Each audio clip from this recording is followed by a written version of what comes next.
English বলার ক্ষেত্রে যেটা মানে একটা বাধা হয়ে দাঁড়ায় যে শাইনেস, হেজিটেশন, কে কী ভাবলো, আমি যদি না পারি তাহলে ও কী মনে করবে, বা সবার সামনে গেলে হাত পা কাঁপে, এই জিনিসগুলো দূর করার জন্য আপনাদের প্রতিষ্ঠানের পক্ষ থেকে বা আপনারা কিভাবে এটাকে দূর করার জন্য স্টুডেন্টদের প্র্যাকটিস করাচ্ছেন? এই শাইনেস দূর করার জন্য অনেক কার্যকর উপায় আছে।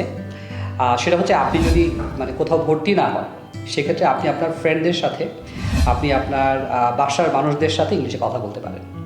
আর যদি আপনি কোনো সেন্টারে ভর্তি হন তাহলে তো যেমন আমাদের লিয়াকাতসে আমরা ক্লাসে পেয়ার ডিসকাশন করি, বা দুইজন স্টুডেন্ট পাশাপাশি কথা বলতে থাকে। আমরা যে পড়াটা আজকে পড়াচ্ছি যে তোমরা দুইজনে কথা বলো। দেন হচ্ছে গ্রুপ ডিসকাশন, 4-5 জন মিলে একটা বিষয় নিয়ে কথা গ্রুপ ওয়ার্ক করে। আর ফাইনাল হচ্ছে আমাদের ল্যাঙ্গুয়েজ ক্লাব। যখন কোর্স শেষ হয়ে যায় আমাদের স্টুডেন্টরা আরও 1 বছর পর্যন্ত আমাদের ল্যাঙ্গুয়েজ ক্লাবে স্পিকিং প্র্যাকটিস করতে পারে। তো এটা যদি সত্যিকারভাবে কেউ চায় আর করে, সে definitely he or she will be a fluent speaker in English. It is must.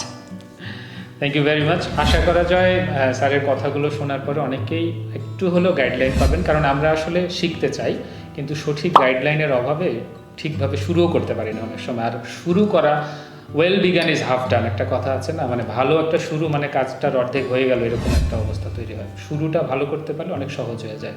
তা আশা করি সবাই ভালোভাবে যতটুকু যে লেভেলে আছেন সেইভাবে শুরু করতে পারবেন। ইনশাল্লাহ সবাই ভালো ইংলিশ শিখতে পারবেন।